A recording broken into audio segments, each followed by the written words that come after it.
JCole's lyrics in She Knows have always raised eyebrows, but what if the song contains hidden messages, warnings even, about the power players in the music industry, specifically Jay-Z and Beyonce? She knows. Could he be subtly exposing a pattern of tragic celebrity deaths? Aaliyah, who died in a mysterious plane crash at the height of her career. She was cut down in the prime of her life, and it's so unfair. And it wasn't time. You know what I'm saying? It wasn't. I believe it wasn't her time to go, because from what I know, it ain't supposed to go down like that. Lisa Left Eye Lopes, taken in a bizarre car accident after speaking out about the industry. And Michael Jackson, who many believe was silenced because he knew too much. And the fact of the matter is, we watched this get right in front of our own face. Nigga knew it was finna happen. He told us, and we didn't know. He named his last tour. This is it.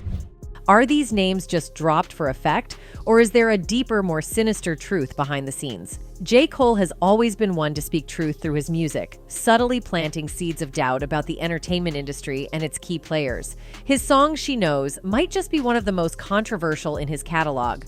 Not for its overt content, but for the names he drops and the eerie foreshadowing that comes with it. In the song, Cole mentions 3 music icons whose deaths were surrounded by suspicion and conspiracy: Aaliyah, Lisa Left Eye Lopes, and Michael Jackson. She knows, and I know she knows. But here's where things get interesting. Each of these figures has been linked to a series of dark rumors involving the very same people JCole has closely worked with in the industry: Jay-Z and Beyonce. Could Cole be hinting at a more profound, darker truth behind their passing?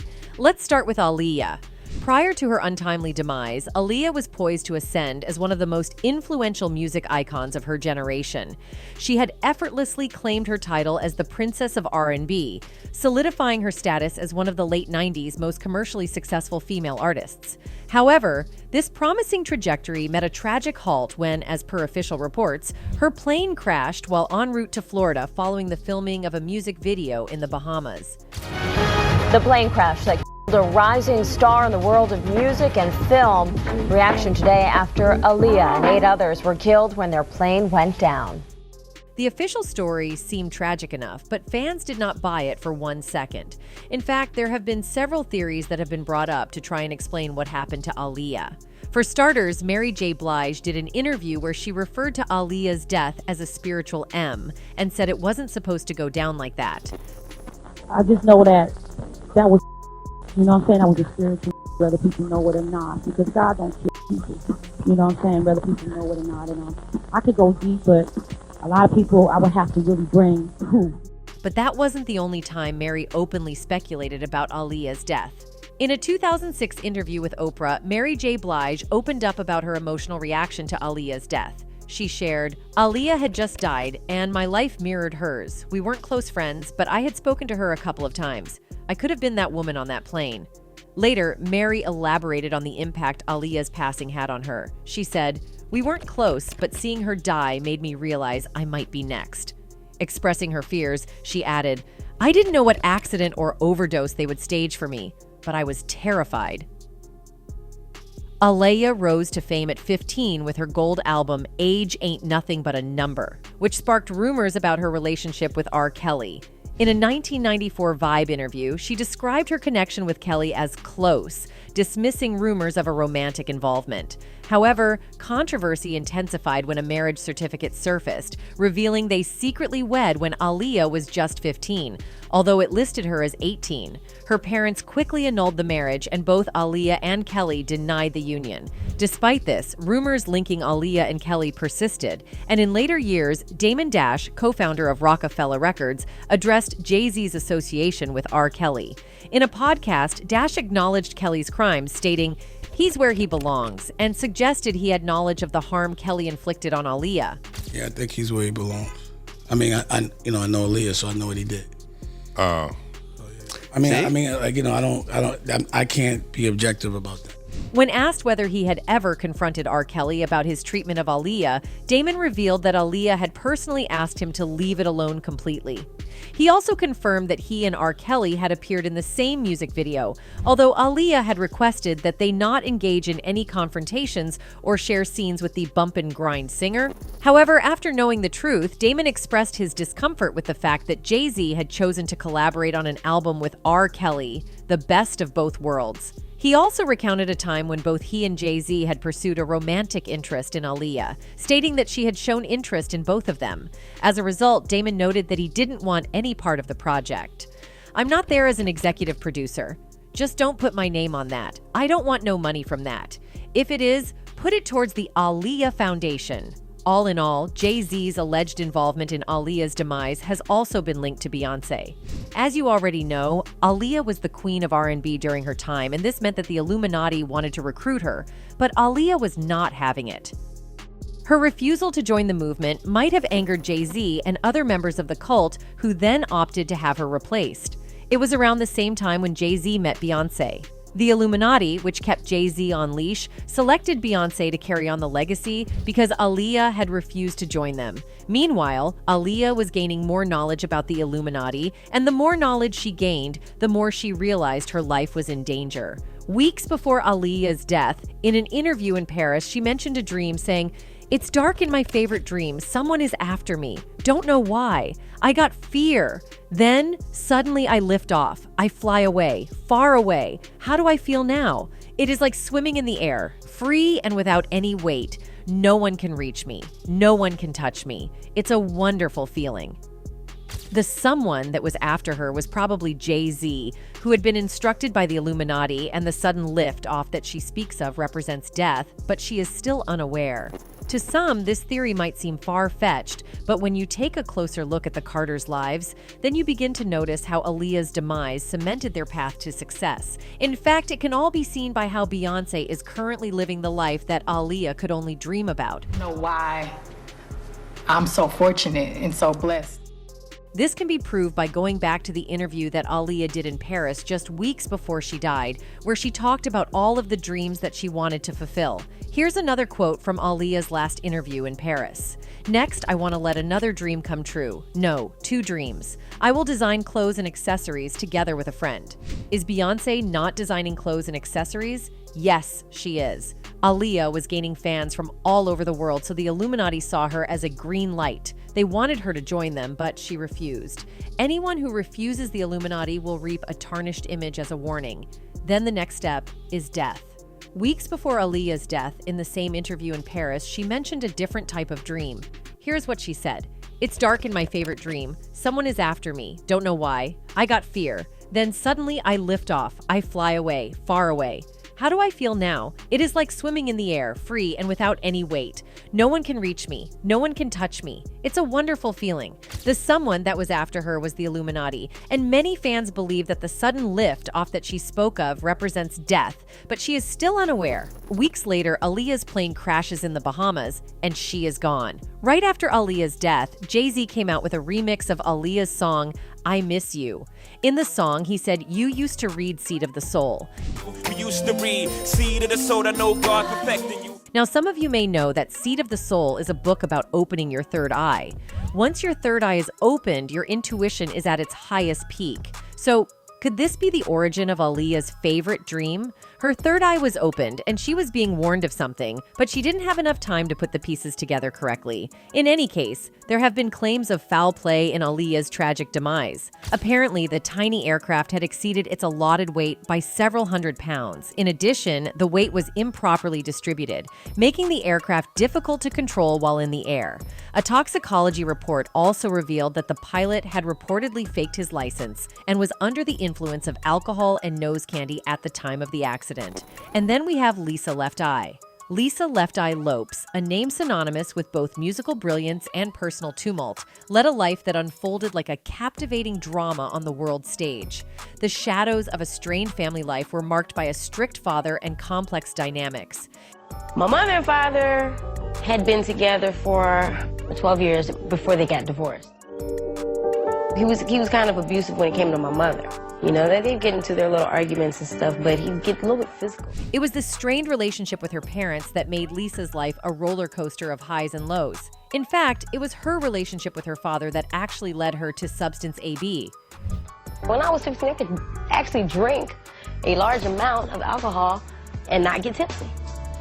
So that was my thing, you know? I would drink, and my father would say, look at her go. Her untimely death in a tragic car accident in Honduras sent shockwaves through the entertainment industry. But it was the conspiracy surrounding her demise that left many with lingering questions. Man, it is amazing how the mysteries of life work. Lisa Nicole Lopes was a force of nature in the music industry, with a career that spanned several decades and left an indelible mark on the world of hip-hop and R&B.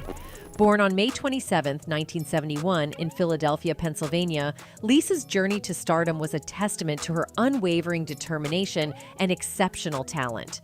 From a young age, Lisa was surrounded by music. Her parents' love for gospel and R&B music provided the soundtrack to her childhood. By the age of 5, she was already showcasing her extraordinary vocal talents in church choirs, a clear sign of the musical powerhouse she would become. Hi everybody, hello Philadelphia, how are you doing? In her young adult years, Lisa relocated to Atlanta, a city known for its thriving music scene. Atlanta had already produced many top-name acts, but it was Lisa and her two talented bandmates, Tion T-Boz Watkins and Rosanda Chili Thomas, who would put Atlanta on the map in a way no one could have predicted. Their journey began as a trio called Second Nature, with Watkins and Lopes at the helm. Soon, they were joined by Thomas to form the iconic group TLC, a name derived from the first initial of each member's nickname. Their path to stardom was set in motion when they were discovered at an Atlanta club by none other than the singer Pebbles, who wasted no time in signing them to her label. Under Pebbles' guidance and the wings of Arista's LaFace label, managed by superstar producers Kenneth Babyface Edmonds and L.A. Reid, Pebbles' former husband TLC skyrocketed to fame. Their creative style and flamboyance set them apart, and they made a bold statement by wearing condoms on their colorful, baggy clothes. Their 1992 debut album, Ooh on the TLC Tip, produced 3 major hits that left an indelible mark on the music industry. However, as is often the case in the entertainment industry, not everything was smooth sailing for Left Eye. She was never one to shy away from exposing injustices, and she made no exception when it came to her dealings with elites in the music business. One of the most notorious incidents involving TLC's financial disputes with executive producer Clive Davis and Diddy was exposed by T-Boz in 2009 during an interview with Monique. TLC had generated on Crazy Sexy Cool $75 million, and they gave us $50,000 apiece. So I was like, what the hell? So, of course, Lisa was the ringleader. Like, we need to go get our money. She went on to reveal that at the time, TLC felt so threatened by Clive Davis that they actually pulled a gun on him. The record company, Clive Davis, we held them hostage like guns, the whole shebang. Yeah, it was like that. However, after the incident with Clive and Diddy, Lisa decided to split from her girl band and go solo. She signed with Suge Knight's Death Row in January of 2002 and put out her second solo album titled Nina, New Identity Not Applicable under Death Row Records. What's more, Suge Knight claimed that he was intimate with Lopes after she signed with Death Row in the Lifetime documentary series titled Hopelessly in Love, which details a love affair between Suge and Left Eye. Knight said, I had major love for her, I cared for her, but I knew her fiancé Andre Reeson, we were cool. But I cared about Lisa. She went to one of my high-rises one time. She gave me a hug and I sat back down in my chair and fired up a cigar. The doorbell rings, so I get up and open up the door, and they got the carts. It's all her clothes and suitcases, and she never went home. She showed up and never rolled out. Suge claims, we started hanging, and she's a great person. Many fans suspect that Clive Davis and Diddy Combs were not pleased by Lisa's decision to join Death Row Records, which was basically their competitor. In fact, some fans even go as far as to claim that these music moguls allegedly did something to silence Lisa and stop her from building a career with Death Row. Lisa Left Eye's life took a tragically unexpected turn on April 25, 2002, when she met her untimely demise in a car accident in Honduras at the tender age of 30. However, her presence in Honduras was no mere coincidence, as it was revealed in a juicy tidbit by People in 2002 that Lisa was drawn to engage in mission work in the aftermath of Hurricane Mitch, which had ravaged the country in 1998.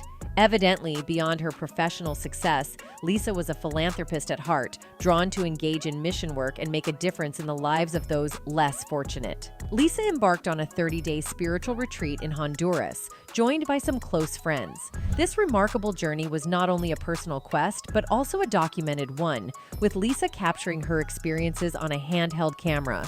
The footage would later find its way into the 2007 VH1 documentary titled Last Days of Left Eye.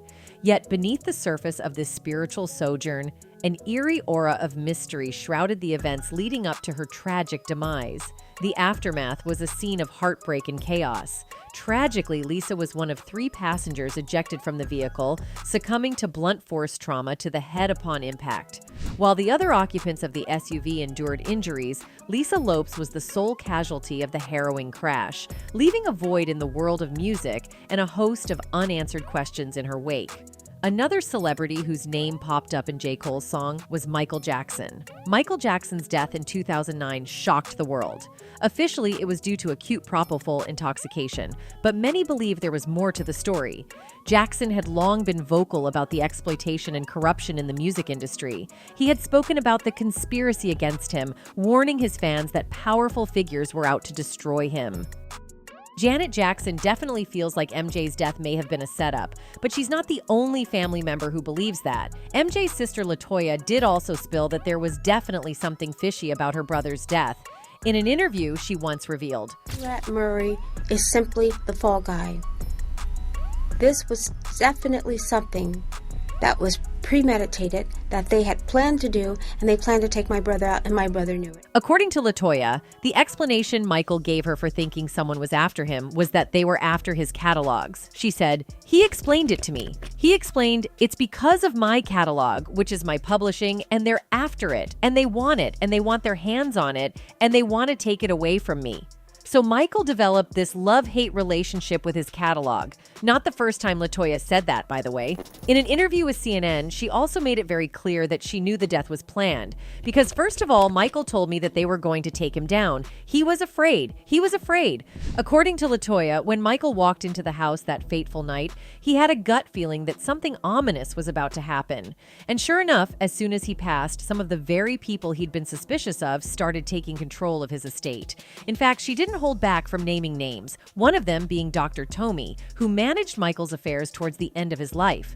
Apparently, as soon as Tomey took on the role of Michael's business advisor, he let go of key people who had been close to Michael for years. And once Tomey shut out the rest of the world, he started steering Michael towards business ventures that lined his own pockets and those of his pals. It definitely seems like someone had a hidden agenda, doesn't it? And if you ask LaToya, she'll tell you that Michael Jackson's daughter, Paris, also believes her father was taken out. In fact, in her book Starting Over, LaToya wrote about Paris's description of her father's final days, which were, Daddy was always cold. Daddy was always freezing. He would sit and fall asleep by the fireplace. He would always cry, and we would watch to make sure everything was fine, and he needed a doctor. And then they turned the lights out. We were in the dark, and they cut the phones off. On Paris's description of her father's last words to her, LaToya also wrote, Prince and I were arguing, and Daddy said, "Stop fighting with your brother. I'm not always going to be here, and you're going to have to be the lady and watch over him." As for what Paris herself said, she was asked in an interview with Rolling Stone whether she believed the death was a setup, and this was her answer. Absolutely, because it's obvious. All arrows point to that. It sounds like a total conspiracy theory and it sounds like BS, but all real fans and everybody in the family knows it was a setup. Then when asked who she thought might have wanted her father dead, she replied, "A lot of people." Paris also added that she hopes to one day get answers that will at least provide some justice for her dad, saying, "I definitely do want justice, but it's a chess game, and I'm trying to play the chess game the right way." And that's all I can say right now. I mean, for all these family members to say that MJ's death was a setup, there's definitely something there. Other than the family members who've made it clear that it was all a setup, another person who has openly suggested that the death was definitely planned was Kanye West. Of course, we all know him for his very controversial Twitter rants. And in one of them, he was like, MJ told you about Tommy before they him. Kim saved my daughter's life in the name of Jesus. Is God's choice only. I will live for my children. Chris, I'm in Cody. If you're not planning another one of your children's Playboy shoots. Kanye was definitely referring to MJ's bitter feud with former Sony CEO Tommy Mottola, who worked with him from his 1991 Dangerous album to the release of Invincible 10 years later. It didn't quite end well, and MJ himself even called him out. Tommy Mottola is the president of the record division. He is a mean, he's a racist, and he's very, very, very devilish. MJ also said in 2002 when he was in London, I owned half of Sony's publishing and I'm leaving him, and they're very angry at me because of it. But I just did good business, you know? Now fans wouldn't be shocked to suspect that Tommy might have had a hand in MJ's demise because his questionable behavior wasn't limited to just MJ. Tommy had a reputation for being unpleasant with several people in the music industry. While many incidents remained undisclosed, MJ publicly called him out multiple times. One can only imagine the extent of Tommy's actions towards someone who dared to challenge him. Moving on from claims suggesting that those seeking control over MJ orchestrated his death, there's another conspiracy theory that MJ was eliminated by the Illuminati. It's said that MJ drew the Illuminati's attention in 1984 when he acquired publishing rights for much of the Beatles' back catalog, which significantly boosted his influence. This made him a target for being unalived. Reports suggest that MJ further aggravated the Illuminati with his song Black or White, viewed as an act of defiance against the secret society. It's claimed that members of the Illuminati attempted to tarnish MJ's reputation with false allegations of him engaging in inappropriate relationships with children. When the trial didn't go as planned, the Illuminati allegedly resorted to planning his demise. If the Illuminati theory doesn't hold water, one could speculate that those coveting MJ's catalogs fabricated these allegations to gain control. When they couldn't manipulate him, they may have conspired to end his life, potentially involving Dr. Murray. It's evident that financial gain played a significant role if MJ's death was indeed orchestrated, as many individuals profited from his demise, unlike what they would have received had he been alive. So where does JCole fit into all of this? His track, She Knows, could be more than just a song about relationships and heartbreak. It could be a coded message about the dark underbelly of the music industry. By mentioning Aaliyah, Left Eye, and Michael Jackson, JCole could be highlighting a pattern, a warning to those who dare to challenge the powers that be. Cole has always been known for his thoughtful, socially conscious lyrics. But what if he's been dropping subtle hints about what really goes on in the industry? Could his references to these tragic deaths be a way of exposing the truth without directly putting himself in danger? In today's music world, Jay-Z, Beyonce, and some few other artists are seen as untouchable icons. But even they have faced their share of conspiracy theories. Are they simply successful artists, or is there more to their rise to power than meets the eye? Is this just coincidence? Or is there a deeper truth waiting to be uncovered? JCole's lyrics and the cryptic messages surrounding these tragic figures could be pointing us towards something far more sinister than we ever imagined. Anyway, that's it for this video, folks. Bye.